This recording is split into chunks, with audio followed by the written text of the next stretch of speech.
Indigenous Rights Radio, because knowledge is power.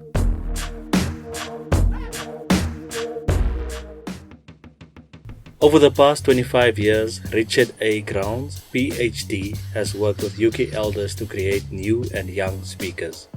An article by Dr. Grounds on Yuchi language revitalization in the face of intellectual colonialism appears in Indigenous Languages and the Promise of Archives from the University of Nebraska Press. In this podcast, Cultural Survivals Adriana Hernández met with Dr. Richard Grounds at the United Nations Permanent Forum on Indigenous Issues, which is currently underway in New York.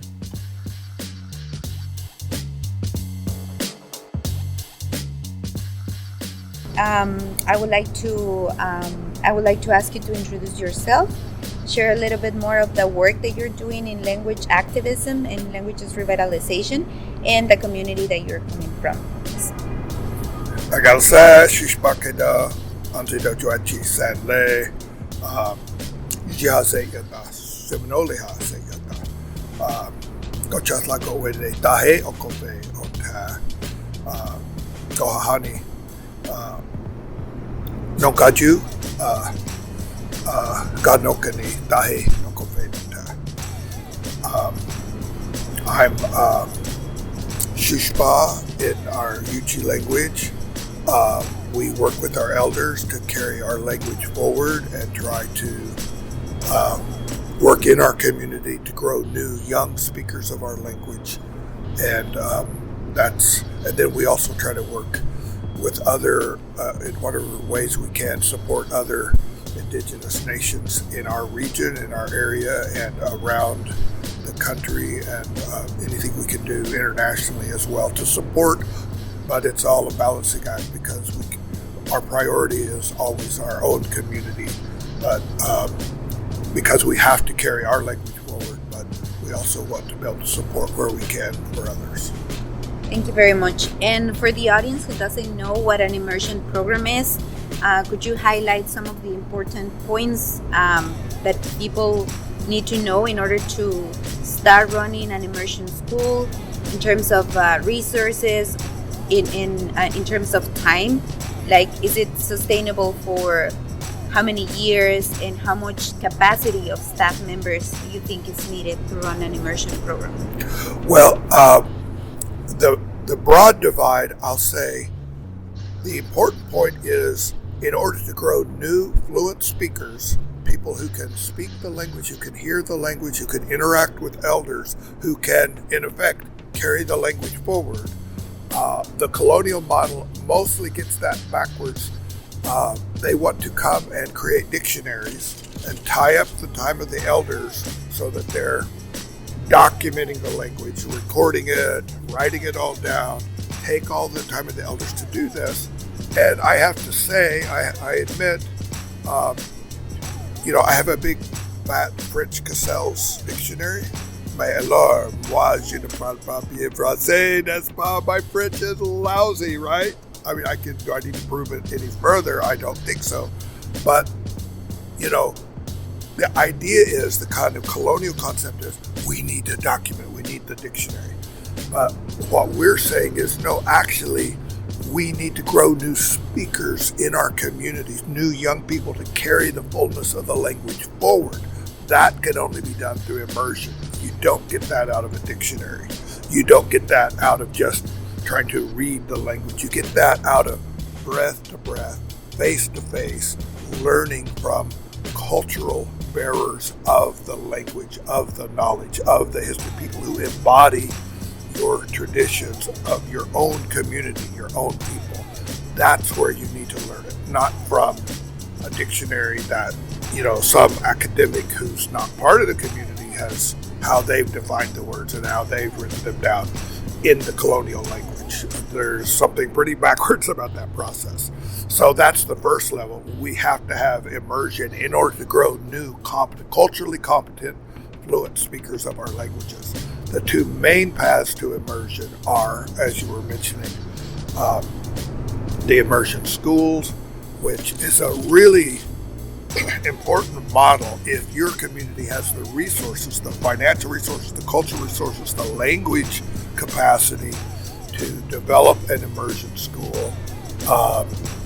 Then you're growing a new group of students all learning together at the same time so they can interact and carry the language forward. And that process is really important because basically what you're doing is you're taking the main instrument, the main cudgel used in the colonial process to beat down our elders, to stop our languages. The education system, the colonial education system, was used to mostly through boarding schools, residential schools, draw our kids, and even public schools as vehicles, as instruments to stop our languages, to stop our songs, to stop the purpose of the boarding schools was precisely to get kids out of the homes, away from their elders. That was the point of the boarding school, to get them away from their community so they could be brainwashed in this new educational system and taken away from their dances, their songs, their ceremonies. So the idea of the immersion, Indigenous language immersion school, is that you take the instrumentality of the educational structure and then you instead repurpose it to support our language, to do all the teaching in our languages. And but that means you need to be ready to develop language materials in geography, in mathematics, in history, and so to whatever extent the courses that you're teaching and educating about, then you need to have they'll develop those kind of resources, and that's normally done, like the program in the Cherokee Nation in Oklahoma. They started with K3. Let's put together a program for 10 or 12 kids and develop the teaching materials, the lesson plans, the methodology, the meeting space, everything we need for this one cohort of kids. Then by the next year, you bring in a new group of K3 learners, but then you develop the materials for K4 and then K5. And so you develop your immersion program, and they've gone up to date great, I think, with that. Thank you very much. And just if you can share with us, like how many, in your experience in the Yuchi community, how many staff members are involved in the program? Well, I guess it varies a little bit in terms of how grassroots the immersion program is. Something like the Akwesasne School for the Mohawk language, they're very grassroots. It was parents who said, we want our kids to be learning our language and carrying on our traditions, not just being brainwashed in the colonial education system. And so you can do it fairly low-key with fairly low numbers, but it does require some significant funding. You need some administrative staff, you need hands-on teachers, and ideally for an immersion school, typically you may have second language learners who are running the classroom, organizing the classroom experience, and then elders who are in the room to provide more in-depth language to play that grandparent role to the kids during the day of the classes.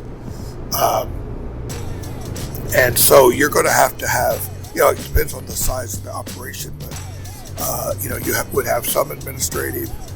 Ideally, you would have elders in the school, and you would have probably second language learners to help carry off the full slate of daily activities.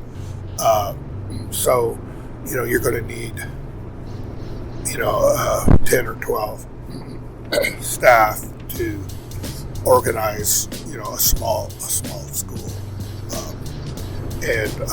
Like the school at Brighton, the immersion school there, they were able to have elders present all day for the kids as they came up from. They tried to start literally pre-verbal and just continued their educational system all the way through the kindergarten level up through the early grades.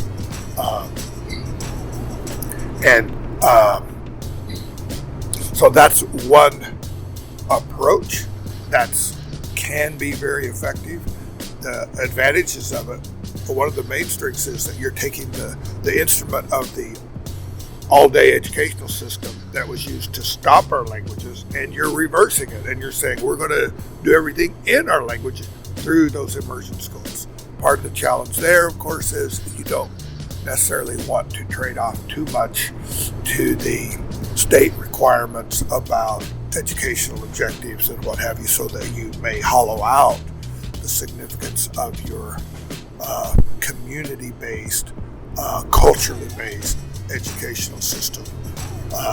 Even though you're doing it in the language, what is the messaging, what is the objective that you're pursuing? So, there's ongoing challenges in whatever method you use. The biggest challenge, of course, with an immersion school is that, you need physical space, you need desks, you need papers, you need, heating and cooling and administrative and, maintenance, and, so it's a larger project.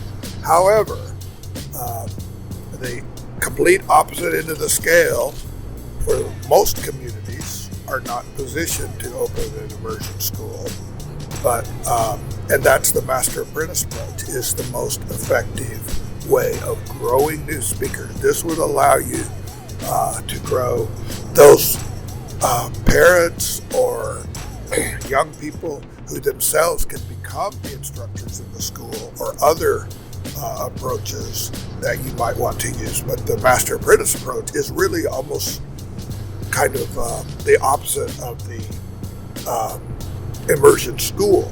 You don't have to have desks. You don't have to have a building. You don't have to have any playground space or open, woods that you can teach the kids on the curriculum based around the natural cycles and the traditional cultural practices. You simply get together with elders in their homes, at the store, whatever activities are going on in the community, then the apprentices are learning from the elder speakers. And so it's low budget. You don't have to have books. You don't have to have curriculum. You don't have to have a desk. And in the full method, you're not actually writing it down. You're not even relying on pencils and paper. You're speaking breath to breath with elders and absorbing the language through that process. So the payoff in both of these methods is keyed around having enough time in the language for it to start really becoming natural to the learner.